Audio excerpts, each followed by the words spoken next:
Subscribe कीजिए हमारे channel Sanjay Singh सृष्टि English classes को।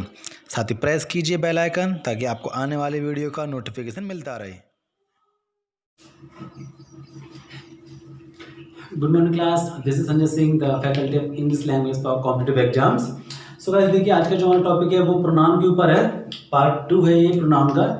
इससे पहले हम प्रोनाउन का पार्ट 1 पढ़ चुके हैं, उसको हमने बड़ी बारीकी से स्टडी किया था, जिसके अंदर हमने पर्सनल प्रोनाउन को कंप्लीटली कवर किया हुआ था। ठीक है, आज हम लेके आए हैं प्रोनाउन का दूसरा प्रोनाउन, ठीक है, जो कि मेरे पास रिफ्लेक्सिव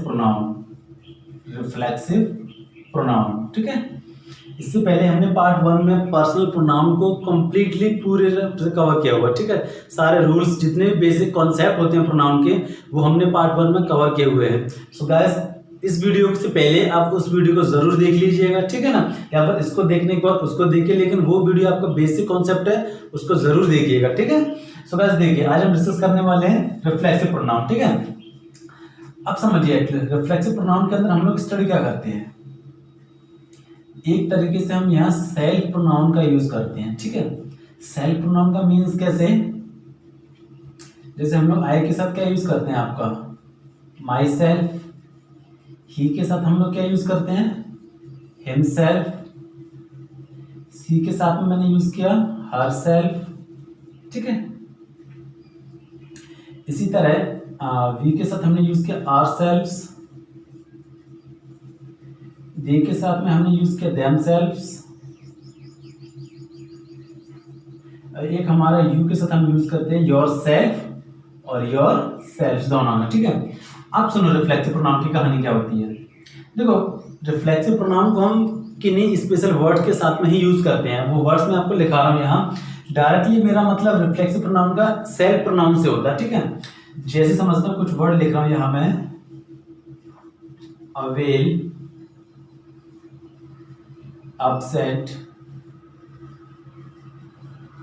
प्रेजेंट, enjoy, प्राइड, ठीक है। जैसे hurt, cheat, introduce. So guys, ये कुछ ऐसे चुनिंदा वर्ड्स होते हैं जिनके बाद हम डायरेक्टली यूज क्या करते हैं, रिफ्लेक्सिव प्रोनाउन का यूज करते हैं। रिफ्लेक्सिव प्रोनाउन से मतलब मेरा सारे सेल्फ प्रोनाउन से होता है, ठीक है। अब देखो, इसका यूज हमें किस तरीके से करना है। देखो, जब इन वर्ड्स के बाद, समझना, जब इन वर्ड्स के बाद वो किसी प्रपोजिशन का जिक्र करे, क्या करे, प्रपोजिशन का जिक्र करे, तो ध्यान रखना, इन वर्ड्स के बाद और प्रपोजिशन से पहले हम लोग यूज क्या करते हैं, आपका रिफ्लेक्सिव प्रोनाउन, यानी कि हमको यूज करना पड़ेगा आपका सेल्फ प्रोनाउन, ठीक है, इन वर्ड्स के बाद और प्रपोजिशन से पहले। एग्जांपल से कहानी समझ में आएगी, वो समझिए। जब एक सेंटेंस लिखा मैंने, आई इंजॉयड द पार्टी, समझना बड़ी बारीकी से, ठीक है। आई इंजॉयड द पार्टी, ठीक है, मैंने पार्टी इंजॉय किया, सही है सेंटेंस। अब इसी सेंटेंस को मैंने एक दूसरी तरीके से लिखा, I enjoyed in the party। क्या मेरा कहने का मतलब बदला? तो कहने का मतलब वही है, लेकिन हमको पता ना अलग तरीके से होगा इस चीज को। I enjoyed the party sentence सही है, लेकिन ये सेंटेंस मेरा गलत है। I enjoyed in the party गलत क्यों है? मैंने अभी भी क्या बताया कि देखो, enjoy ये रहा। जब इन वर्ड्स के बाद क्या यूज करें, कोई प्रपोजिशन यूज करें, जैसे enjoy के बाद इसने क्या यूज किया, यहाँ इनका यूज किया है, तो प्रपोजिशन से पहले और इसके बाद, यानी कि इन दोनों के बीच में यहां मुझे क्या यूज करना पड़ेगा, रिफ्लेक्सिव प्रोनाउन, यानी कि कोई ना कोई सेल्फ प्रोनाउन यूज करना पड़ेगा सब्जेक्ट के अकॉर्डिंग। अब देखो, I enjoyed in the party sentence गलत, सेंटेंस सही क्या होगा मेरा, ये सेंटेंस सही होगा आई एंजॉयड। अब आई का रिफ्लेक्सिव किस क्या होता है, माई सेल्फ, तो I enjoyed my self in the party. So guys, ये सेंटेंस मेरे पास करेक्ट है। यहाँ I enjoyed in the party गलत है, I enjoyed myself in the party is a correct sentence। ध्यान रखना, जब इनके बाद कोई प्रपोजिशन नहीं आ रहा तो ये वर्ड अपना सही प्ले कर रहा रोल, लेकिन जब इनके बाद कोई प्रपोजिशन का उसने जिक्र किया हुआ है तो उस प्रपोजिशन से पहले और इन वर्ड्स के बाद, यानी करेक्ट बीच में मेरे को यूज करना होता है रिफ्लेक्सिव प्रोनाउन का। बहुत इंपॉर्टेंट रूल है, ध्यान रखना, ठीक है। इस एग्जांपल को नोट कीजिए, इसके रूल्स हम और पढ़ते हैं काफी सारे एग्जांपल्स के साथ।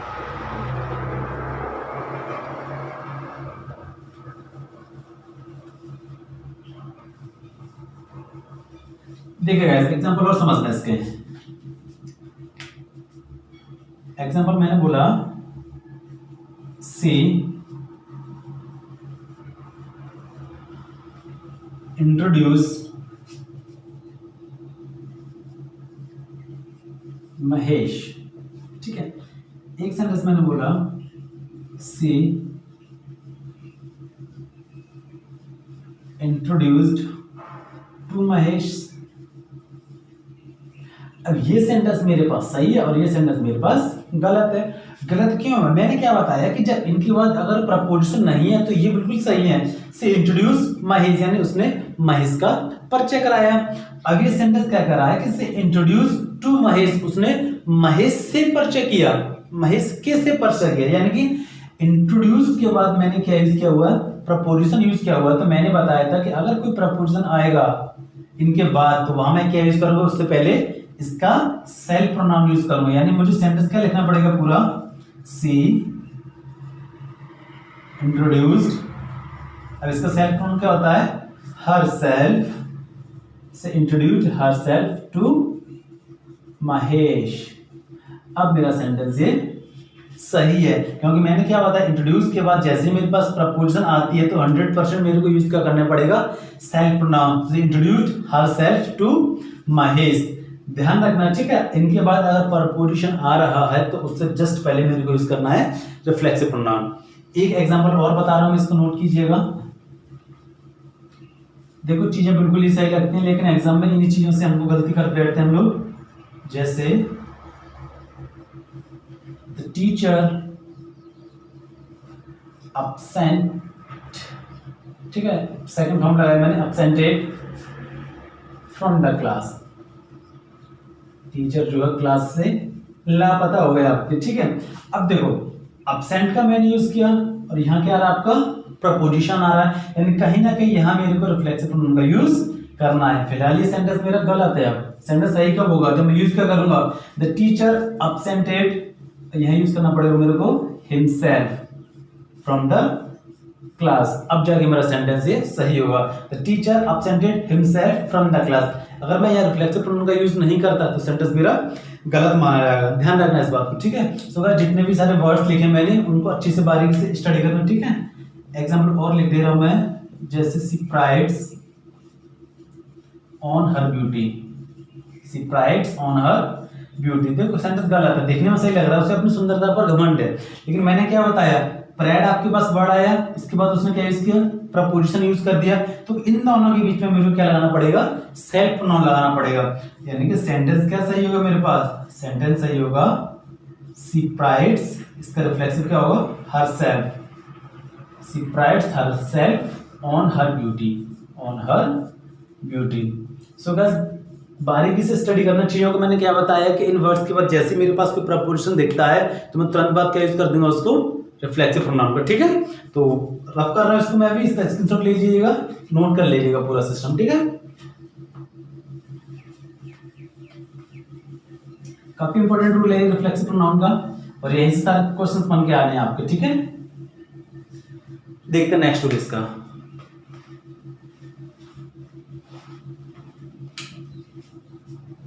रूल नंबर 3 हमारा,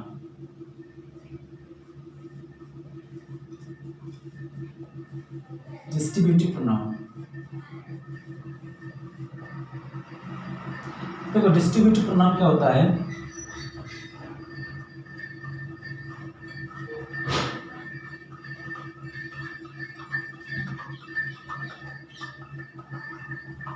आइदर ऑफ द, ठीक है,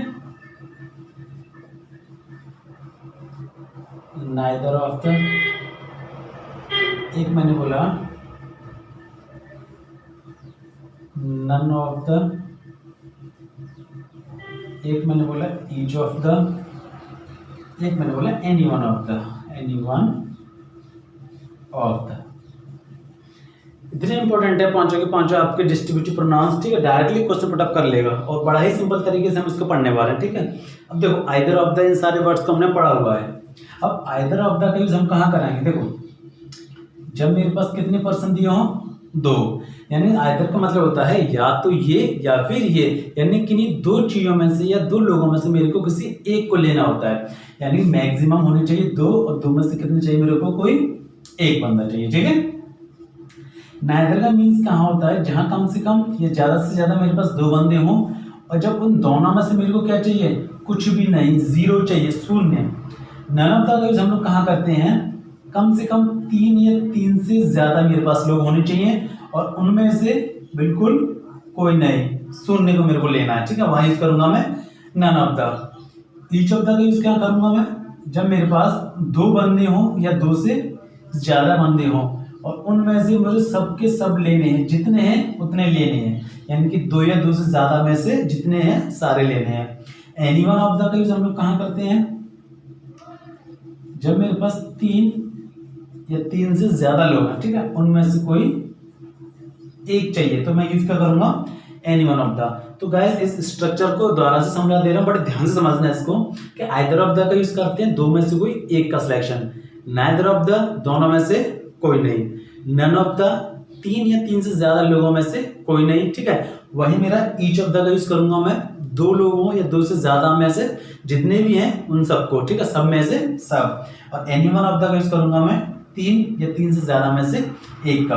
अब एग्जांपल यहाँ लिख के दिखा दे रहा हूं मैं आपको, ठीक है, किस तरीके से। मैंने बोला there are 20 students in my class and they don't study, so neither या none of them will pass, ठीक है। मैंने बोला मेरी कक्षा में 20 विद्यार्थी हैं, उनमें से कोई भी पढ़ाई नहीं करता है, तो नाइदर ऑफ देम या none of them will pass, तो उनमें से कोई भी पास नहीं होगा। अब देखो यहाँ मेरे पास बात कर रहा हूँ मैं 20 मीन्स 2 से ज्यादा की मैं बात कर रहा हूँ। अब मैं बोल रहा हूँ कि देखो यानी कि मेरे पास बच्चे हैं 20, अब मैं बोल कर रहा हूँ तो उनमें से कोई भी पास नहीं होगा, यानी कि 20 में से मैं क्या ले रहा हूँ, 0 ले रहा हूँ, ठीक है। तो नाइदर का यूज हम कहाँ करते हैं, जब 2 में से 0 लेना हो, लेकिन जब 2 से ज्यादा में से 0 लेना हो तो हम यूज क्या करते हैं, 2 से ज्यादा में से क्या लेना है, 0, तो हम लोग यूज क्या करेंगे, none of them will pass. ध्यान रखना, वही अगर यहाँ 2 बच्चों को वो जिक्र करता तो यूज क्या करता मैं, नाइदर का यूज करता, ठीक है। एग्जाम्पल नोट कर लेना, इसको और समझा रहा हूँ एग्जाम्पल से, ठीक है, नोट करो एग्जाम्पल को।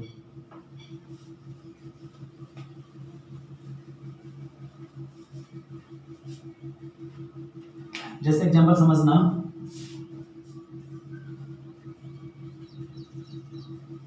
Rahul and Ramesh are friends,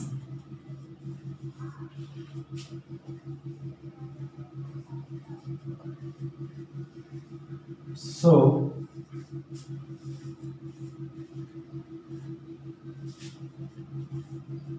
either या each of them will do it। अच्छा सेंटेंस पर ध्यान समझिएगा, ये क्या लिखा हुआ है, Rahul and Ramesh are friends, so either each of them will do it, ठीक है। बताइए क्या लग सकता है, देखो यहाँ पे आइदर भी सही है और यहाँ पे ईच भी सही है। रीजन क्या है, सेंटेंस मेरे को ये नहीं कह रहा है कि 2 में से मेरे को एक लेना है, सारे के सारे लेने हैं, ठीक है। राहुल और रमेश दोस्त हैं, ईच ऑफ देम, देखो ईच का यूज हम कहाँ करते हैं, 2 हों या 2 से ज्यादा हों वहां भी, और आइदर का यूज हम कहाँ करते हैं, 2 के लिए करते हैं, यानी कि सेंटेंस में यहाँ पे ये दोनों ही मेरे सही हैं, ठीक है। यहाँ पर अगर मैं एक ऑप्शन और डाल दूं, मैं लिख दूं any one of them will do it, ठीक है। Rahul and Ramesh are friends, so anyone either each of them will do it. अब मैंने बोला कौन सा गलत होगा इसमें से, तो यहाँ मेरे पास पर्सन है 2 और मैंने एक ऑप्शन लिखा हुआ है एनीवन का।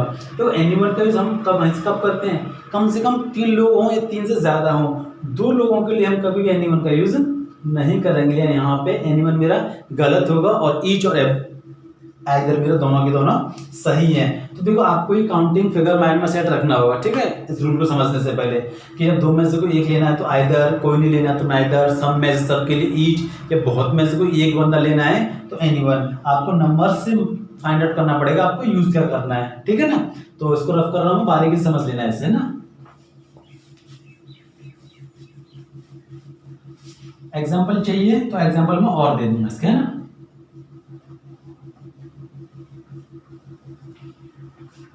देखिए नेक्स्ट टूल इसका,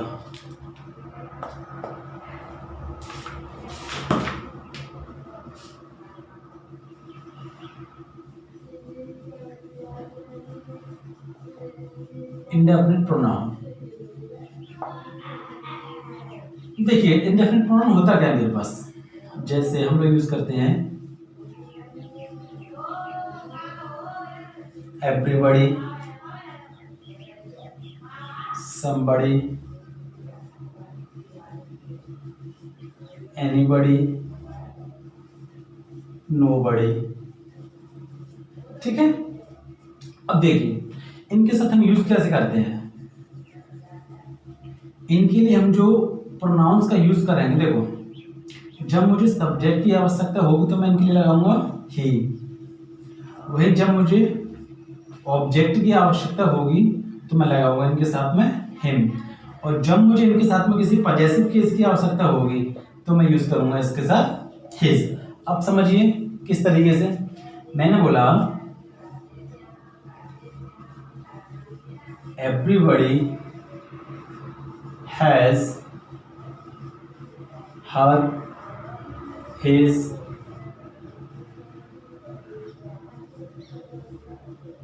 वंस, ठीक है, आइडियाज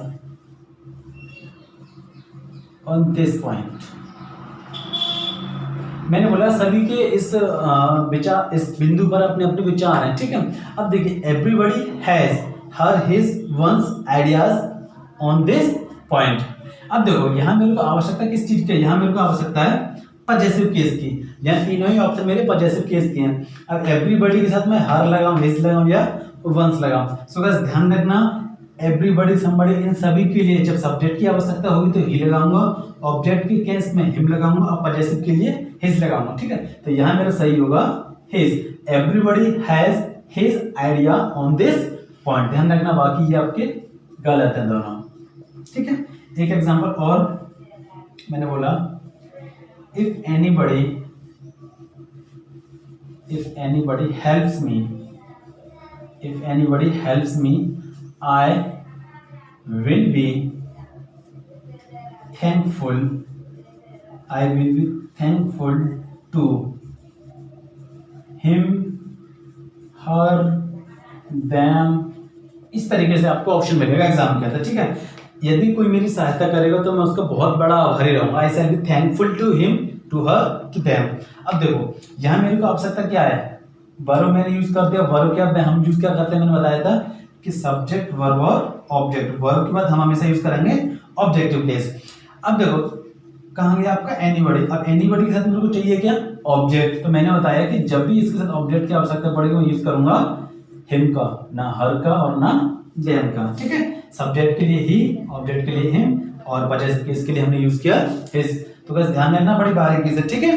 इसका एक छोटा सा रूल और है, ठीक है, इसको नोट कर लो आप। देखो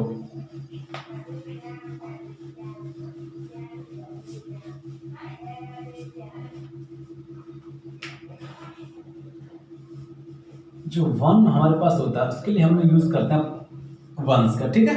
एग्जांपल मैंने बोला वन शुड डू हिज या हर ड्यूटी। एग्जाम में इस तरीके से आपको मिलेगा, पर ध्यान रखना वन के साथ हम हमेशा यूज करते हैं वंस का। One should do, once duty, यानी ये दोनों ही कर रहे हैं। सही क्या होगा आपका substitute, ठीक है। तो एवरीबॉडी, समबॉडी, एनीबॉडी, उन सब के साथ में हम ही, हिज, हिम का यूज करेंगे। बाकी वन आपका एक इंडेफिनिट प्रोनाउन होता है जिसके साथ में हम क्या यूज करते हैं, हमेशा वंस का यूज करते हैं, ठीक है। सो गाइस देखिए, आज हमने तो अपने 3 प्रोनाउन कवर किए हुए हैं। इसके बाद जो भी हमारे बच्चे को प्रोनाउन है वो हम अपनी नेक्स्ट क्लास में खत्म करेंगे उसको, ठीक है। तो हमारे पास अभी 2 या 3 प्रोनाउन हमारे बाकी हैं अभी, जिसको हम नेक्स्ट क्लास में खत्म करेंगे। और गाइस इससे पहले की जो वीडियो थी, मेरी बेसिक वीडियो थी प्रोनाउन के ऊपर, आप उसको प्लीज देखिएगा, है ना। और गाइस आपसे रिक्वेस्ट है कि चैनल को लाइक कीजिए, सब्सक्राइब कीजिए, ठीक है ना, और ज्यादा से ज्यादा शेयर कीजिए। Thank you very much, have a good day.